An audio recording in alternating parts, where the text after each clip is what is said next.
তৃণমূলকে শূন্য করে এভাবেই গেরুয়া আবির খেলায় মেতে উঠলেন বিজেপির কর্মীরা। শুভেন্দুর খাস তালুকে ফের সমবায় ভোটে বিজেপির কাছে ধরাশায়ী হল তৃণমূল। পূর্ব মেদিনীপুরের কাঁথির রঘুনন্দনপুর কৃষি উন্নয়ন সমবায় সমিতির নির্বাচনে দাঁত ফোটাতে পারল না শাসক দল। সমবায় সমিতিতে মোট ৯টি আসনের প্রত্যেকটিতেই বিজেপি সমর্থিত প্রার্থীরা বিপুল ভোটে জয়ী হয়েছেন। এরপরই বিজেপি কর্মীরা দলীয় পতাকা নিয়ে এলাকায় মিছিল করেন।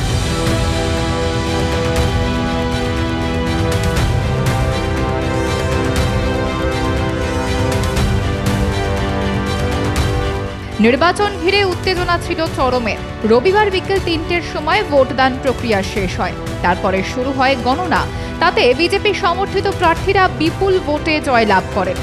দীর্ঘদিন ধরে ওই সমবায় সমিতি বন্ধ ছিল শাসক দল তৃণমূল কংগ্রেসের ঘনিষ্ঠের দুর্নীতি ও আর্থিক তছরূপের কারণে। গ্রামীণ অর্থনীতির উন্নতির সমবায়ের হাত ধরে সুদৃঢ় হয়।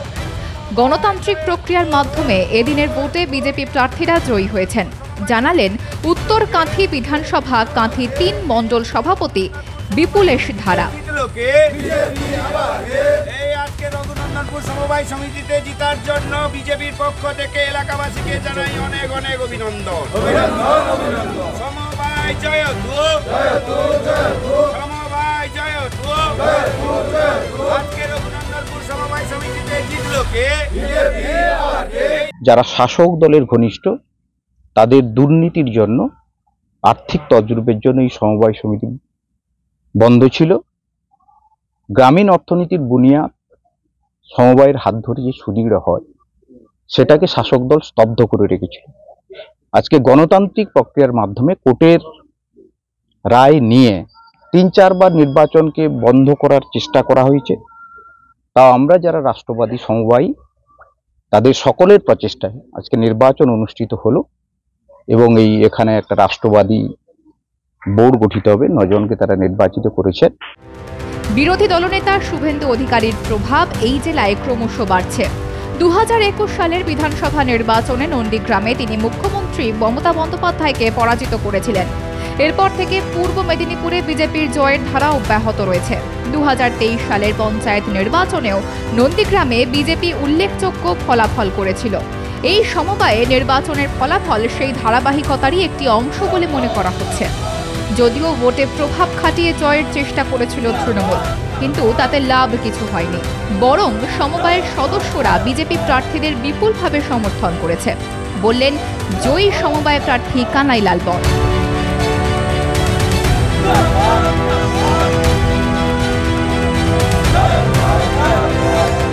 আজকে যে তৃতীয়বারে যে নির্বাচনটা হলো একবারে নিখুঁতভাবে হয়েছে।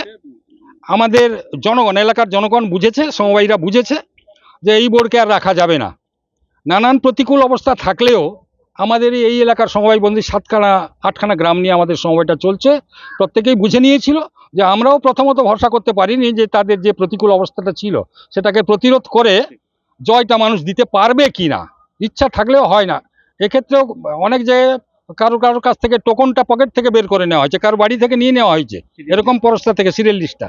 এরকম অবস্থার পরেও সেই অবস্থাকে মোকাবিলা করে মানুষ জয় দিয়েছে। এই জয় শুধু আমাদের ভারতীয় জনতা পার্টির জয় নয়, এই এলাকাবাসীর সমবায়ী বন্ধুদের জয়। আশা রাখছি যে আগামী দিনে আমরা যারা ক্ষমতায় এসেছি সমবায়ের স্বচ্ছতা বজায় রেখে এলাকাবাসীকে পরিষেবা দিতে পারবো। এর আগে পূর্ব মেদিনীপুরের খেজুরিতে সমবায় নির্বাচনে বিপুলভাবে জয়লাভ করেছিল বিজেপি। এই সমবায়ে 12টি আসনের মধ্যে 11টি আসনে নির্বাচন হয়। সংরক্ষণের গেরোয় কোনো দলই এক আসনে প্রার্থী দিতে পারেনি, ফলে ওই আসনে ভোট হয়নি। 11টি আসনের ফল বের হতেই দেখা যায় তৃণমূলকে ধরাশায়ী করে বিজেপি। নিরঙ্কুশ সংখ্যাগরিষ্ঠতা লাভও করেছে তারা। এর পাশাপাশি জেলায় জেলায় একের পর এক সমবায়ে তৃণমূলের হাত ছাড়া হয়েছে। একই রকম উত্তর 24 পরগনার গাইঘাটার ডুমা সমবায় নির্বাচনেও ধরাশায়ী হয় শাসক দল। তৃণমূলের হাতে থাকা ডুমা সমবায়ে ছিনিয়ে নেয় বিজেপি। উত্তর 24 পরগনার গাইঘাটার ডুমা ফিশারম্যানস কোঅপারেটিভ সোসাইটি লিমিটেডের নির্বাচনে 6-3 আসনে জয়ী হয় বিজেপি।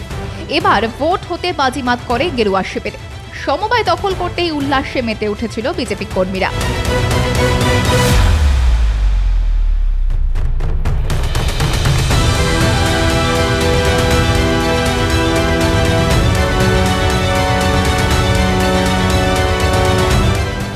শুধু সমবায় নির্বাচন বলে নয়, বিধানসভা ভোটের আগেই জেলায় জেলায় তৃণমূল ছেড়ে বিজেপিতে যোগ দেওয়ার হিড়িক শুরু হয়েছে।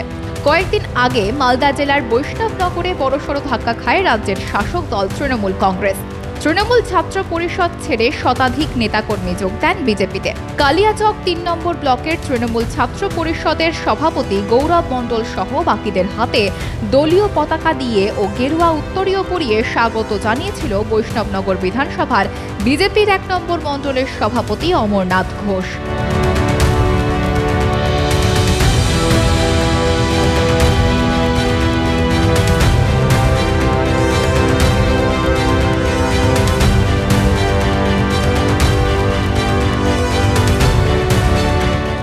এই নির্বাচনের ফলাফল শুধুমাত্র একটি সমবায় সমিতির পরিচালন কমিটির জন্য নয়, বরং পূর্ব মেদিনীপুরের রাজনৈতিক গতি প্রকৃতি বোঝার জন্য গুরুত্বপূর্ণ।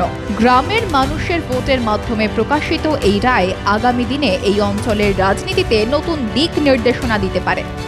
এই জয়ের ফলে বিজেপি সমর্থকদের মধ্যে উৎসাহ বেড়েছে। তারা মনে করছেন গ্রামীণ অর্থনীতির উন্নয়নে সমবায় সমিতি গুরুত্বপূর্ণ ভূমিকা পালন করবে। এই জয় তাদের প্রভাব আরও বাড়াবে। ব্যুরো রিপোর্ট, মাধ্যম।